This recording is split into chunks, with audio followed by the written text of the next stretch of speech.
কুয়াশায় ভরা বিকেল বেলা, ব্রিজের উপর ভিড়, গরম গরম চিতই পিঠায় মনটা হলো স্থির।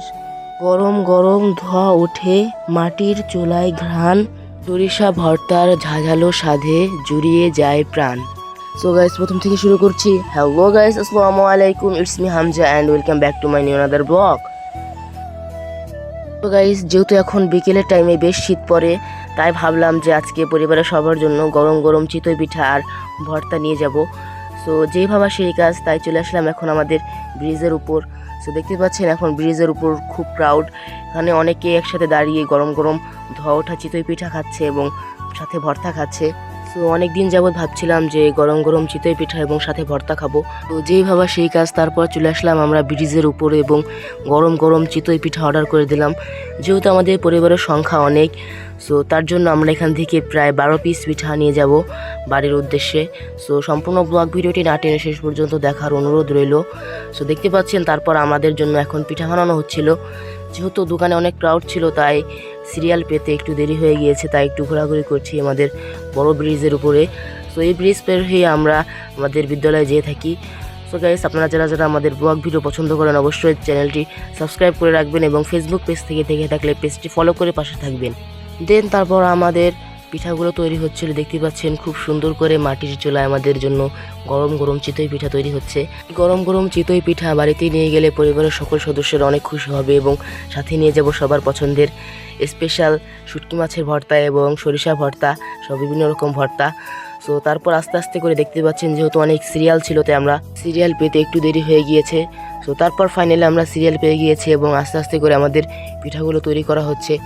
সো যেহেতু আমাদের পিঠার সংখ্যা অনেক, তাই বানাতে একটু লেট হবে। সো দেখতে পাচ্ছেন মাটির চুলায় এবং কাঠ দিয়ে জাল দিয়ে কি সুন্দর গরম গরম চিতই পিঠা তৈরি করা হচ্ছে।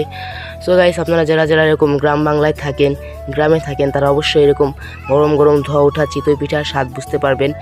সো গাইস, এরকম গরম গরম চিতই পিঠা আপনাদের এলাকায় পাওয়া যায় নাকি অবশ্যই কমেন্ট বক্সে জানাবেন এবং আপনারা এই চিতই পিঠাকে কী নামে ডেকে থাকেন তাও কমেন্ট বক্সে জানাতে ভুলবেন না। সো তারপর আমরা ওয়েট করলাম যে আমাদের গরম গরম চিতই পিঠা কখন হবে। সো দেখতে পাচ্ছেন আমি ভিডিওটা কোনো স্কিপ করছি না এবং আপনাদের জন্য ফাস্ট করছি না, একবারে সুন্দর করে ভিডিওগুলো আপনাদের সাথে শেয়ার করছি। সো গাইস, আমাদের ভিডিওগুলো পছন্দ হলে অবশ্যই লাইক, কমেন্ট এবং শেয়ার করে পাশে থাকবেন। সো দেখতে পাচ্ছেন আস্তে আস্তে করে এক একটি পিঠা উঠানো হচ্ছে এবং মাটির কড়াইয়ের মধ্যে আবারও গোলা দিয়ে পিঠা তৈরি করা হচ্ছে। আপনারা কারা কারা এখনও এই শীতের দিনে গরম গরম ধোয়া ওঠা চিতই পিঠা খাননি অবশ্যই কমেন্ট বক্সে জানিয়ে যাবেন। সো তারপর দেখতে পাচ্ছেন আমাদের আন্টি খুব সুন্দর করে পিঠাগুলো তৈরি করছিল এবং আস্তে আস্তে করে আমাদের পিঠাগুলো প্যাকিং করে দিচ্ছিল। সো আমরা অনেকক্ষণ যাবত এখানে ওয়েট করলাম আমাদের পিঠা তৈরির জন্য। সো গাইস, সম্পূর্ণ ব্লগ ভিডিওটি না টেনে শেষ পর্যন্ত দেখার অনুরোধ রইল। তো যেহেতু আমরা অনেকগুলো পিঠা অর্ডার করেছিলাম, তাই বানাতে একটু লেট হচ্ছিল।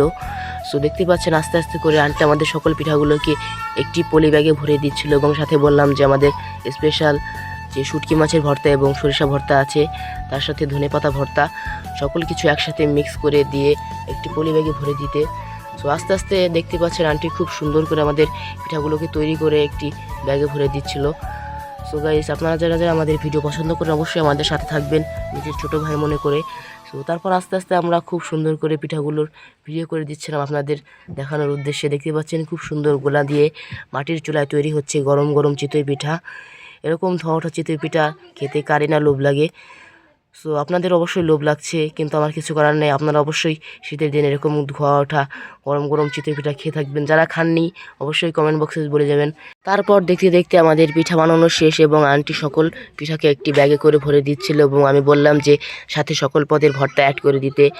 সো ফাইনালি আমাদের পিঠা নেওয়ার কার্যক্রম শেষ। তারপর আমরা এখন পিঠা নিয়ে চলে যাব বাড়ির উদ্দেশ্যে। যেহেতু গরম গরম চিতই পিঠা, তাই দেখেও লোভ হচ্ছে। সো আমি এখানে এসেছিলাম আমার সাইকেলটি নিয়ে। সো সাইকেল বললে ভুল হবে, এটা আমার R15। সো তারপর আস্তে আস্তে করে এখন বাড়ির উদ্দেশ্যে রওনা দিয়ে দিব। সো দেখতে পাচ্ছেন সামনে বড় একটি ট্রাক এসে ঝামেলা শুরু করে দিয়েছে যে কীভাবে কোনো রাস্তা ফাঁকা নেই, কীভাবে আমি এখন বাড়ির পথে যাব। যেহেতু গরম গরম চিতই পিঠা বেশিক্ষণ ওয়েট করা যাবে না, তাহলে স্বাদ নষ্ট হয়ে যাবে। সো দেখতে পাচ্ছেন আস্তে আস্তে করে আমরা এখন বাড়ির উদ্দেশ্যে রওনা দিয়ে দিলাম। সো তারপর আস্তে আস্তে বাড়ির উদ্দেশ্যে যাওয়ার পর সকলের জন্য সারপ্রাইজ হিসেবে থাকবে গরম গরম চিতই পিঠা।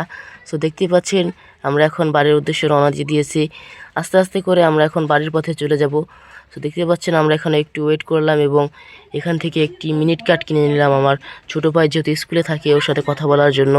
সো তারপর আমরা এখন গরম গরম চিতই পিঠা আপনাদের সামনে সুন্দর করে পরিবেশন করে দেখাচ্ছি। দেখতে পাচ্ছেন পিঠাগুলো খুব সুন্দর হয়েছে এবং সাথে ছিল আনলিমিটেড ভর্তা। সো গাইস, আজকের ব্লগ ভিডিও এই পর্যন্ত। সবাই ভালো থাকবেন, দোয়া করবেন আমার জন্য, আপনাদের সাথে যেন সুস্থ থেকে নতুন নতুন ব্লগ ভিডিও শেয়ার করতে পারি। সো দেখতে পাচ্ছেন সামনে ছিল আমার ছোটো ভাই, ও তো দেখছেন নাচা শুরু করে দিয়েছে। ও সবসময় এরকমই দুষ্টুমি ফাজলামি থাকে। সো গাইস, আজকের মতো বিদায়, আল্লাহ হাফেজ।